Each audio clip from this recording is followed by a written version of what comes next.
to our webinar. We're just waiting a few more minutes to let people join who might be running a little late. So we'll get started in a second. So hang tight, please.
All right, so it looks like a lot of you are here already.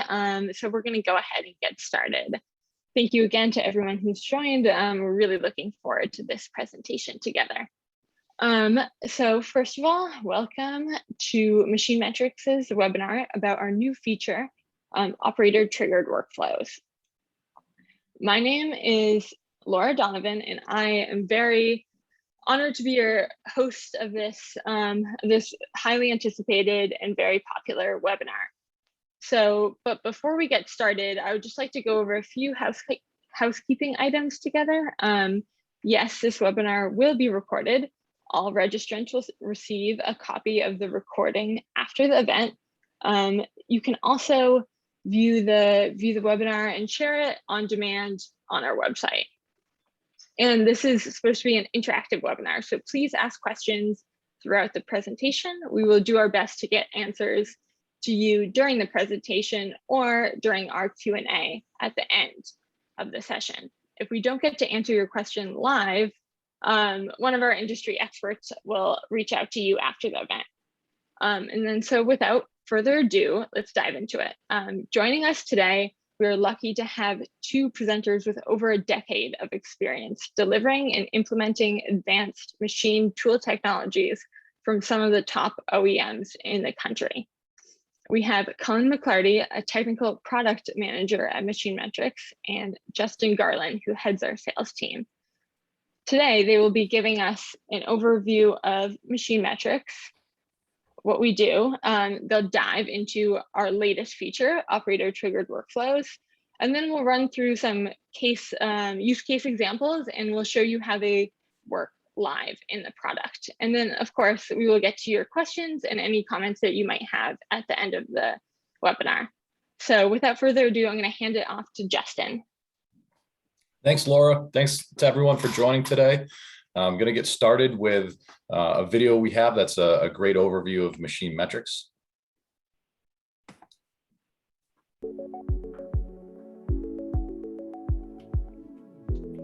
Manufacturing produces more data than any other major industry in the world, yet has been slow to adopt the digital mindset transforming industries like agriculture, banking, and healthcare. Manual data collection is time-consuming and inaccurate. Operating on gut instinct alone leads to inefficiencies and poor decision-making that affect every component of a company's operation, from significant downtime to production losses. We're in the age of Industry 4.0, and manufacturers need every edge they can get to stay competitive. Real-time actionable data is that edge. Your machines generate hundreds of data points every millisecond, all of which tell a story of what happened in the past, what's happening now, and what will happen next. It's time you harness that data and jump-started your factory's digital transformation. Machine Metrics provides an intuitive, flexible monitoring platform that easily collects data from any piece of manufacturing equipment and transforms it into powerful, actionable insights. Why does Machine Metrics succeed where so many others have failed? The key is in our ease of use and time to value. The Machine Metrics IoT platform is easy to install and implement. You'll start visualizing data in a matter of hours. Plug-and-play edge connectivity harnesses and standardizes machine data across your entire fleet. Our intuitive, out-of-the-box apps are easy to use and drive rapid improvements in efficiency. Training is minimal. Real-time shop floor dashboards, machine production and condition monitoring, historical reporting, and automated alerts instantly enable visibility and analytics to help your team understand the big picture. Build your own apps or seamlessly connect with your current shop floor systems to easily integrate machine data across your digital factory. Machine Metrics will help your team deliver the right information to the right person at the right time. Identify potential bottlenecks before they occur. Update cycle time standards in real time to improve pricing and scheduling. Detect anomalies and predict maintenance events before they cause downtime. Empower your workforce with step-by-step instructions to optimize processes. Enable lights-out manufacturing with remote monitoring and alarm notifications.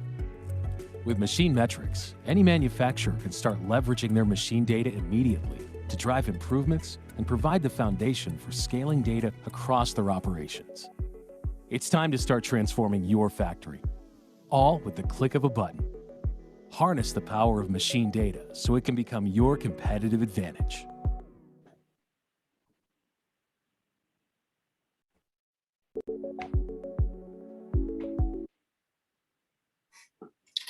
So as you guys saw in the video, really the whole reason Machine Metrics exists is because there's a real challenge in servicing machine data and getting it into a format that's usable and actionable.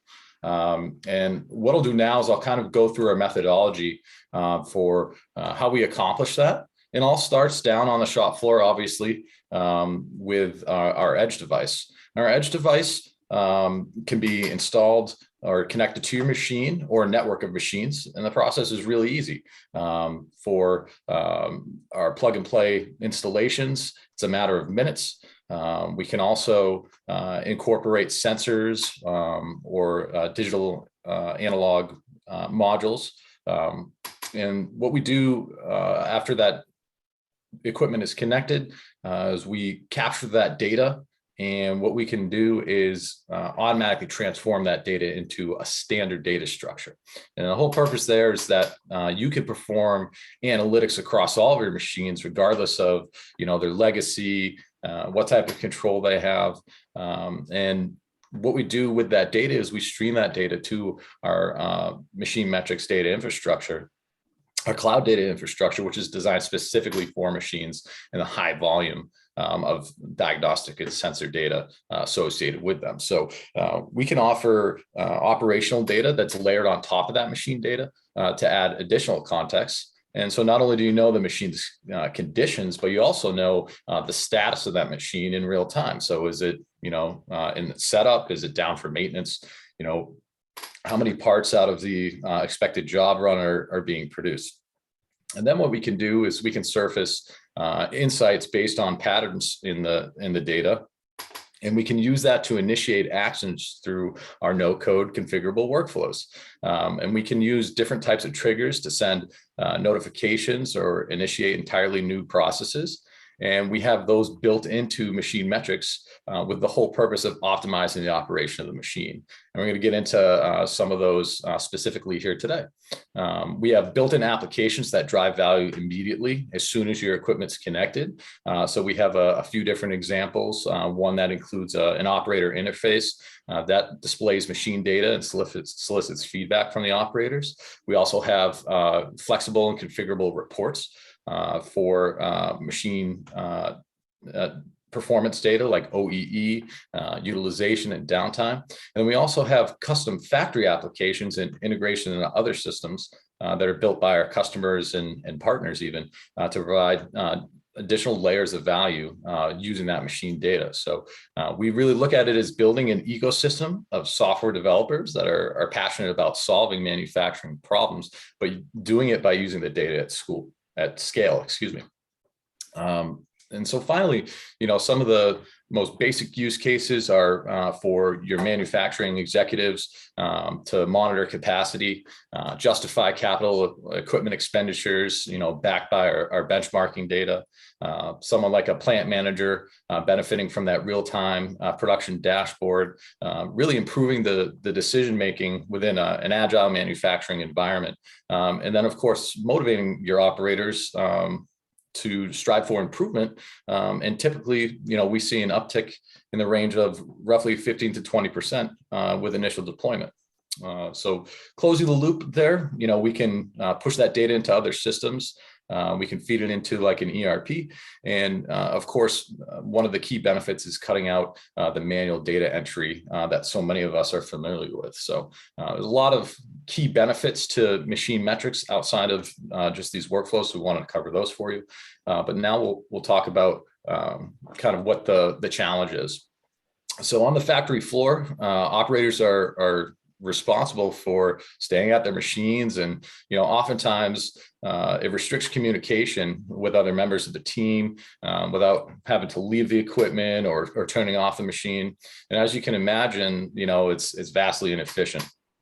So when operators need to perform necessary tasks like loading material or placing a maintenance request, or even just asking a shop floor manager for help, they may automatically be triggering downtime. So not only will their machines stop running in those scenarios, but the operators will also be wasting time by physically removing themselves from operating the machine and having to walk about the factory floor to complete those low value or non-value added tasks. So with machine metrics, our newest product feature is the operator triggered workflow. We've really made it easy for operators to accomplish those activities and communicate with their teammates without leaving the machine. So obviously we're improving operator productivity and we're driving process optimization to effectively solve this problem. So machine metrics introduced workflows back in 2020 to enable customers to be able to take action on data and automate processes based on the real-time data being collected from the shop floor. So essentially the idea was, quite simple. We basically said when something goes wrong, immediately we want to let the right person or system know what needs to be done. So we're cutting out all the manual work operators, previously had to stop production to complete. So to give you a specific example, if a machine goes down and downtime is categorized as a maintenance issue, maintenance manager will be notified of the problem. So the workflows are initiated by what we call a trigger, and that's identified by monitoring the performance or conditional data points. We can look at machine alarms, anomalies. We can look at certain categorized downtime events that have occurred, or we can even look at machine inactivity. And we are broadening our horizons with what our triggers are capable of even today. But the other side of this is that the triggers can enable action in machine metrics. And there are different types of actions. So we have incidents, we have notifications, which exist in either text or email or even other messaging systems. We also have webhooks. And what we do is we kick off activities in other shop floor systems using those webhooks. So, operators don't always want to wait for the machine to fail, though, to send out a notification for more supplies or, say that they need maintenance or support down at the machine. So with the operator triggered workflows, we're giving operators the ability to manually trigger those workflows at any time, rather than relying on the machine data to prompt those workflows. So experienced operators who can observe or feel or hear when the machine is starting to malfunction can request help before the machine stops on its own. Obviously what that does is it introduces another operational layer of data that can support faster reaction to problems and take action on problems before they occur. So now manufacturers can leverage both accurate real-time machine data as well as the experience of their operators with all those years of tribal knowledge. So both automated and manually triggered workflows work to support a near limitless amount of use cases to enable process optimization, automation, and communication across the shop floor. So let's explore some of the primary use cases our customers are driving with workflows today. Okay, I'm going to hand it over to Cullen now, and he's going to jump into that. Yeah, hi everyone. Okay, let me start sharing my screen as well. Let's see. So, all right, can you all see that? Great. Okay, so yeah, like Justin said, I'm going to dive into a little bit of our some sort of demos, some applications of these workflows. So, like Justin said, the whole idea here is to allow operators and really anyone at the machine to communicate with the rest of your shop, your operation, with kind of cutting out the middleman of them having to walk places, go places, or even they're just being, disconnect between your systems, right? You want this this data they're entering at the machine from machine metrics to flow right into your other systems. So your maintenance team is working in your maintenance platform, your supervisors, potentially whatever internal communication system you're using, really so we can adapt and push this data to the system you want to use.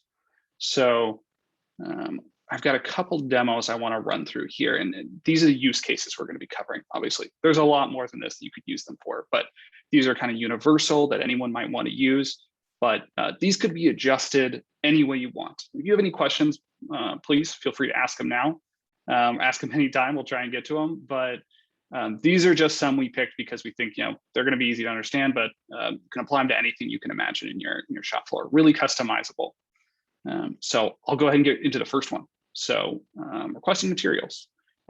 Justin mentioned this one. Pretty common. In our old system, you might have to categorize a downtime to trigger a notification going out that's like, hey, my machine isn't running because I'm out of materials.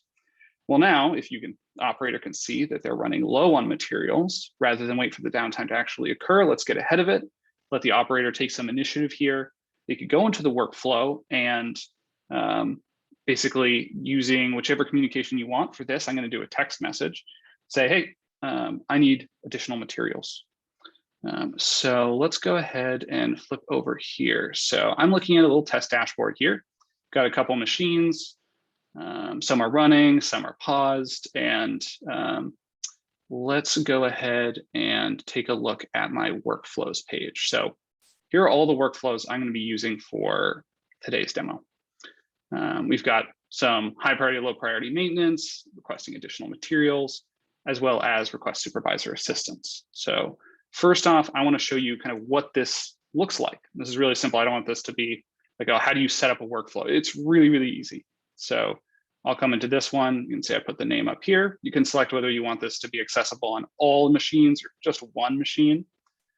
I set the events to be operator triggers manually. So this is an operator workflow. This machine is running low on materials. That's the description. And I set myself as the person to receive this text message. Easy as that.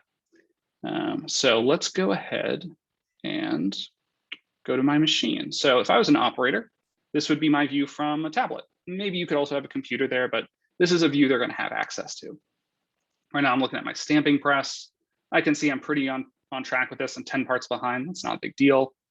And let's go ahead and say that I could see that I'm going to be running low on materials. Go down to this little menu and select workflows. So then the operator would just tap the workflow they want to trigger. So let's say running low on material. Workflow triggered. Great, let's see.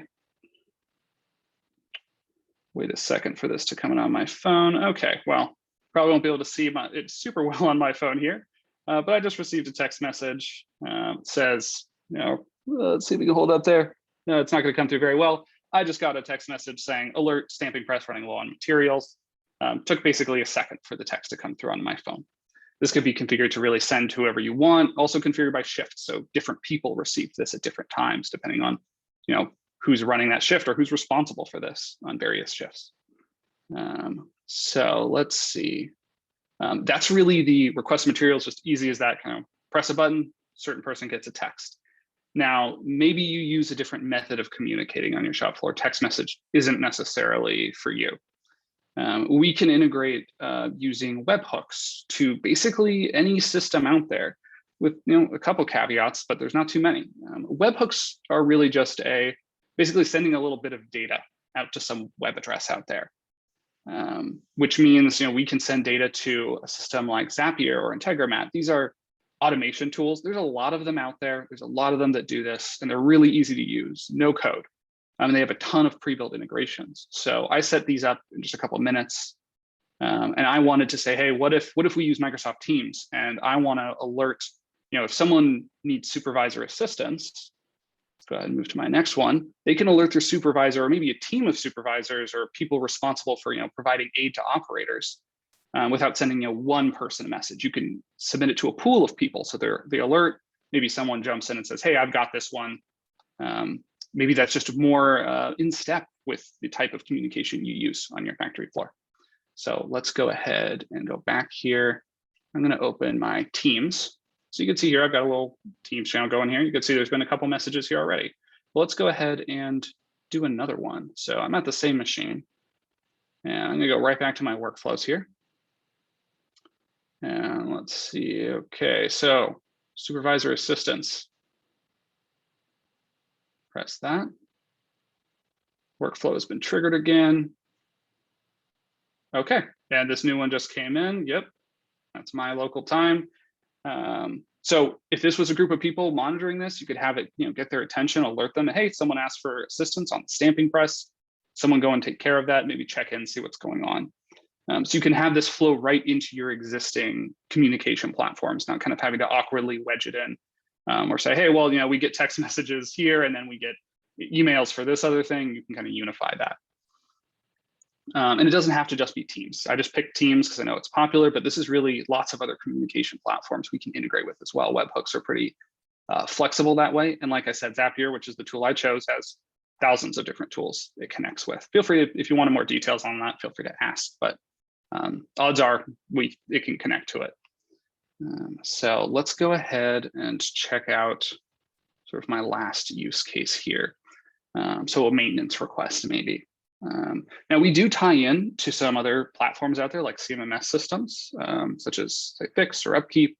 We do actually have like, integrations with those, but they're also based off of these webhooks and these alerts, a few other things as well. But I created kind of a very simple maintenance tracking sheet, just a simple Google sheet, spreadsheet, that maybe you want to be able to track all the different maintenance requests your different machines are submitting. You could put this on a board somewhere or just have someone monitoring it if you wanted. Let's go ahead and take a look at it. So go over to my tab here. Here I have my maintenance requests pulled up. So you can see these from a couple days ago, but I'm tracking the severity as well as on what machine it came from. Pretty simple stuff here, nothing too complicated. And let's go back, trigger one more workflow. Okay, so I have high priority maintenance request as well as a low priority. So let's just say maybe the operator's worried about something, but they're not sure. They don't want to signal the alarm or anything yet, but maybe they think someone should take a look. So let's do low priority. I go back over here. There it pops in, low priority for the stamping press right here. And yeah, so this could essentially be set up so people would know when maintenance requests come in. You could reset this every day or something like that. So you'd have this kind of automatic digital log of all the different maintenance requests that have ever come in. You'd have a good way of really keeping those. And again, took a few minutes to set up using this, using Zapier, because they have a connection with Google Sheets. They have a connection with a lot of different things. Same with, there are other automation tools out there. Or if you're a little bit more advanced and maybe you have someone on your team who's done a little bit of coding, sky's the limit. with these webhooks. You can connect them to any of the other systems you want. So really just depends, but I do want to emphasize that there are tools out there if you're saying, no, I don't do any coding and I don't want anyone to do it on my team. There are plenty of options for that too. All right, well, that really covers a lot of the examples I wanted to give. So these are just kind of scratching the surface examples. Really simple, but I wanted to show you how kind of easy it is and the diversity of systems you can kind of connect these to. And as you saw, these are all just triggered at the operator's discretion. So you can really empower your operators to make some of these decisions and help them communicate out. And with those communications, kind of include some context from machine metrics. So it can be really helpful. So with that, I kind of think I'm done with my portion of the presentation. So I have some of those demos. So maybe we can get into some questions, or Justin, if you have anything else you want to add on what I covered. Yeah, I think we can get into it. Thanks, Colin. We did have a question regarding basically what happens when that text message goes out. Can the person receiving it basically notify the operator? Like for instance, if there's material that's available now or that the task has been completed. So the answer to that is we do have a method for generating what we call incident tickets that can be assigned to a party, and then they can be resolved to show that that issue has been closed out. And as Colin had mentioned before, or that whole workflow can be managed within a CMMS system where they're working through work orders and checking those off in that system as an alternative. Mm-hmm. Yeah, absolutely. Great. So we actually had a few other questions come in through the Q&A portion. First off, John asked if you could automate workflows rather than have them just be manual. Yeah, so there's a good number of ways we can automate them. I'm still sharing my screen, so why don't I just go back over here and go back over to the different triggers and say events. So here's the different events that can drive these. So you can do it when an alarm occurs. Say a common one is maybe there's a particular alarm that will always require someone's attention. You could set that to go straight up to maintenance. You don't need to worry if the operator is going to trigger that one. You could just have it create a work order request or something with maintenance. There's downtime categorization. So maybe there's a particular downtime that will require the operator will require someone else's help to resolve that downtime. You could have one, for example, for out of materials. So the operator could preemptively say, hey, I'm running low on materials, but maybe they don't notice or something else happens and they can categorize it as out of materials anyway. That could also be set to trigger. We also have scheduled ones. So maybe every time at a certain day, something should happen. Someone should be notified. You can also set them up on that kind of schedule. So there's lots of different ways to trigger these. And we can trigger these kinds of things off any different point of machine data we're getting. So we could trigger something off of a feed rate override if you want to know when someone's cranked that up or dialed it really far down, or temperature if you had a temperature sensor on your machine. We could also trigger alarms, which then in turn can trigger these kinds of notifications and workflows. Got it. Great. Thanks. And let us know in the chat if that answers your question as well. We had a few questions along kind of the similar lines. A bunch of people asked whether or how can they know if machine metrics connects to their machines? Like what would you tell these people? Yeah, so there are a lot of machines out there, and we connect to basically all of them, because if there's sort of two categories that fall into this, and really there's more advanced controls, modern controls, where we can connect directly to them, and there we're pulling data directly off the control. And then there's older machines that maybe don't have that advanced functionality, where we can install sensors, sort of an IO kit, and pull that data in. We can still get part count, utilization, and even install other sensors such as temperature, anything like that on those older machines. It really just, for those, though, varies by machine. But a lot of machines, especially if they're newer, end up being plug and play. We've connected them before, we plug in, and we'll start pulling data from that control type. But if you're not sure, you can always just send us a message, and we'll tell you if we've connected that machine before or what we think. Great, super helpful. We had a question come in through the chat just now. They asked, how do you handle the measurements of the OEE components? Yeah, so great question. And this one, I almost don't want to get too far into the weeds on this one because we're going to talk a lot of math if I do. But suffice it to say, we do have some more complicated sort of equations that go into these, and they are available. If you ever want to check out our knowledge base, you can go take a look at them. And we can send you a link afterwards to that. But suffice to say, we kind of have 3 OEE components, right? So there's availability, performance, and quality. But then we also have 3 sort of larger categories. So OEE, OOE, and TEEP. OEE meaning only like time that jobs are scheduled. OOE meaning anytime you have sort of intentional shifts scheduled, non-off shifts are running, that's time you should be running. And then TEEP, which is what if you had a factory that could run 24/7. So again, don't want to get too far into the math because that's not going to be very exciting to hear about. But and I'm sure I'd mix up some of those equations as I'm just thinking through in my head. But we do have them available on our knowledge base, and we'll follow up with a link so you can take a look at those formulas a little more specifically. Yeah, if you guys would like to dig more into those types of questions, feel free to reach out to sales@machinemetrics.com, and we can get you guys on a demonstration to walk through those KPIs in more detail. Mm-hmm. Yeah, definitely. And then moving a little bit away from the math, now we had a question. Someone asked, what kinds of systems do webhooks connect to? Yeah, so basically anything, there's usually a system there's a webhook and then a webhook receiver. So if your system can, if it already has an integration with something like Zapier, Integromat, what's another one, like Tray.io, there's a lot of automation system out there. If you search that on their website, they're going to have a big list and it's there, we can connect to it. If it doesn't have that, if your system is cloud-based, odds are it can handle a webhook, or you could build sort of like a webhook receiver that would connect to it. But then we're getting a little more into like a little code project, probably not something terribly big. These tend to be pretty simple, but maybe something we'd want to talk to you. You could submit a question with our sales team, or just talk to us more, and we're happy to kind of go over the specifics of a system, look into it, and determine whether it'd be easy or difficult to connect to. Gotcha. Thanks for that.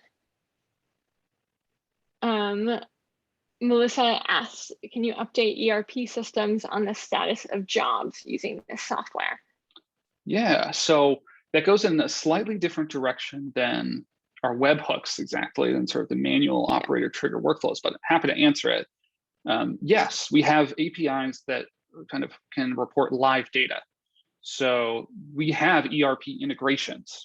We call them kind of deep integrations because we can connect with any ERP out there that can export data. We can connect with those, but we call it deep integration. Something is where we're kind of in lockstep with the ERP. So the systems are syncing. So we can say, for example, if you go to your ERP or MES terminal and you say start job, you can have it start a job in Machine Metrics. So it's keeping track. And then when it closes out on that job, it can pull data from Machine Metrics and populate your ERP.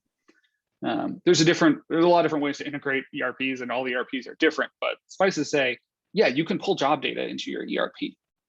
It just might vary depending on your ERP, if it supports that kind of live updating or not, but we certainly can provide, the data available from our APIs is basically real time. So anytime you want to query it, you could set up a request to say, hey, what are my jobs and how are they doing? You get that in real time. Got it. Great. So as I said before, if anyone has any other questions that come up after viewing this webinar, feel free to reach out to marketing@machinemetrics.com. We'd be happy to get you the answers to them. Before we sign off on this webinar, do you have any last things to add, Justin? No, just appreciate everybody's participation today. Looks like we have some other questions coming in. We won't be able to get to those today, but again, if you guys would like to get a demonstration of Machine Metrics, just reach out to our marketing or sales team, and we'll be happy to set that up for you. Yep, yeah, great. Thanks everyone for coming. Yeah, thanks again. See you at the next webinar. Bye now.